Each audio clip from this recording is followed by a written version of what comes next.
Yesterday, we started the show talking about Tua Tagovailoa's comments to Dan Le Batard about how he's treated by Brian Flores. Today, before the show, Jason Stewart, my esteemed producer, and I were talking about what Brian Flores should do.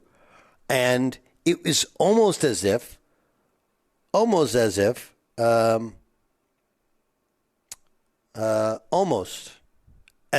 he was listening into what we said. We'll get to that in a second. This is yesterday, Tua Tagovailoa. To put it in simplest terms, if you woke up every morning and I told you you sucked at what you did, that you don't belong doing what you do, that you shouldn't be here, that this guy should be here, that you haven't earned this right, and then you have somebody else come in and tell you, dude, you are the best fit for this. Like, you are accurate, you are the best whatever, you are this, you are that. How would it make you feel listening to one or the other? And then you hear it, regardless of what it is, the good or the bad, and you hear it more and more, you start to actually believe that. I don't care who you are. You could be the president of the United States. You have a terrible person that's telling you things that you don't want to hear or that you probably shouldn't be hearing.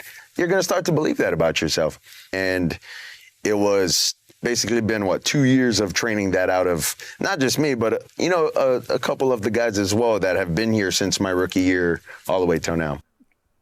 So I thought there was unbelievable insight into what went wrong between their relationship. And what I told you yesterday remains to be true in my beliefs.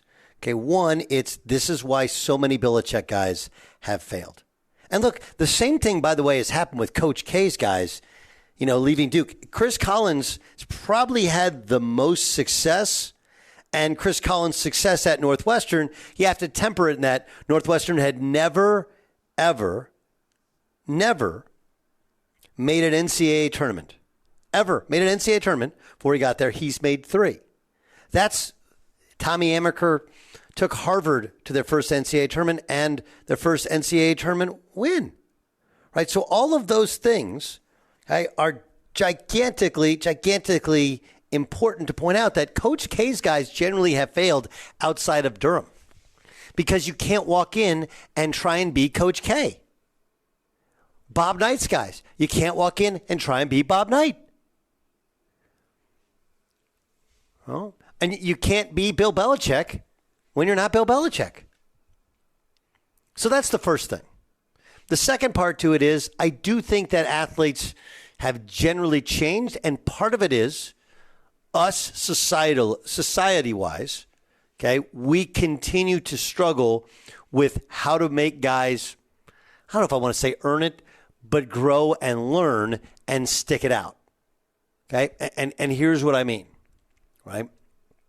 I saw an interview, many people saw this, Tom Brady with Stephen A. Smith at the Fanatics show in New York, where he's like, look, when I was coming into college, I was the 7th quarterback on the depth chart. I had to earn my way to being the starter. And when you're 7th, you have to earn your way, and oftentimes you're either told you're not good or you just feel like you're not good because there's 6 guys in front of you that the coach is telling you is better based upon it. Now, if you're not happy where you are, you just move schools. And you only move schools to somewhere where it's easier. We do that. And look, I've done it with my own kid.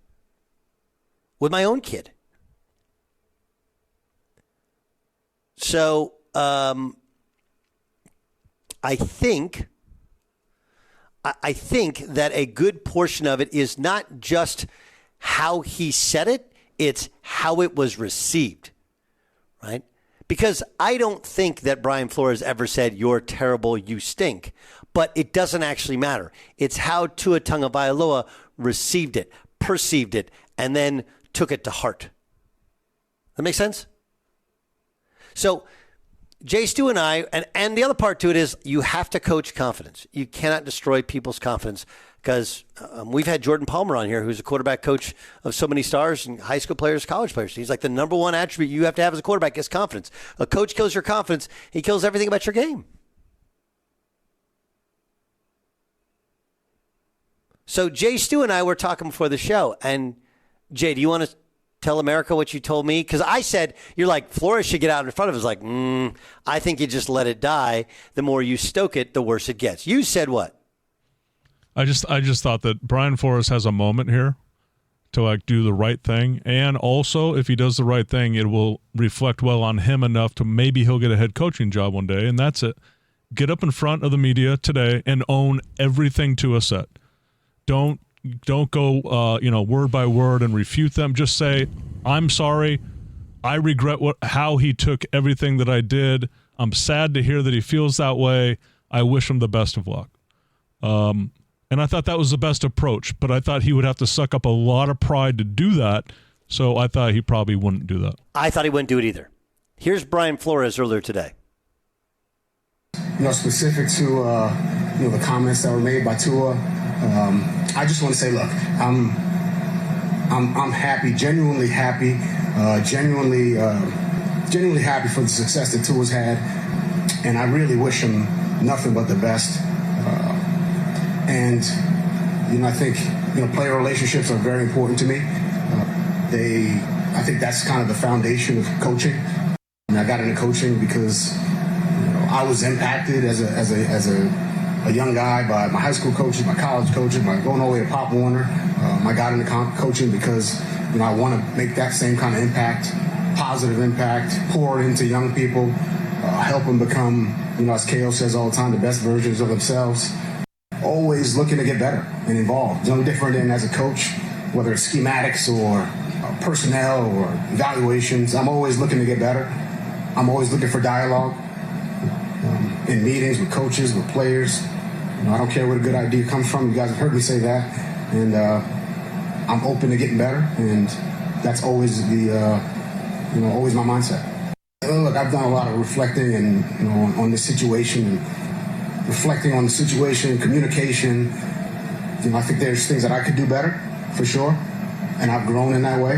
And I try to apply the things that I could do better and the things that I've learned, over the last, 2-3 years.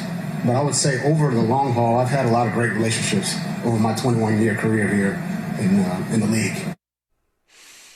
I thought, it was almost as if he listened in on you, Jay, and you were his advisor, and that's what he decided to do.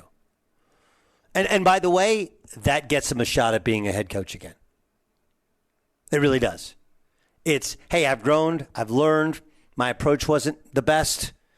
I wish him nothing but the best. I feel terrible about if that's how he took my coaching. And my coaching has to get better. It had to be, after we talked, we both saw that. We're like, what? That was amazing. Did you know that was out there? Because when we talked, it was right when he was doing the presser. He did stop short. I will say this, and I think that what he did was right, and I think he went much further than I thought he might have gone. But he did stop short of like an apology. I'm sorry he felt that way. He did stop short of that, and maybe he could have added that. But again, that would have taken much more swallowing of pride to do. But I'm surprised he did what he said. What he said. Yeah, I thought he said a lot. Again, there were some things that you could add to and wish were better, but in general, it's pretty good. Pretty good. Just coaches just don't do that. They just don't. And the lesson, there's a bunch of different lessons in it. And me as an inexperienced coach, I wouldn't call myself a young coach because I'm not super young anymore. But as an inexperienced coach, there's things that I knew. It's how do you, I don't like you coach everybody the way that Tua wants to be coached. I think you take the Jimmy Johnson who's on Fox, right? Which is, I coach everyone the same, different. And they're all different guys, different backgrounds. Some guys you can't, some guys you got to love them up.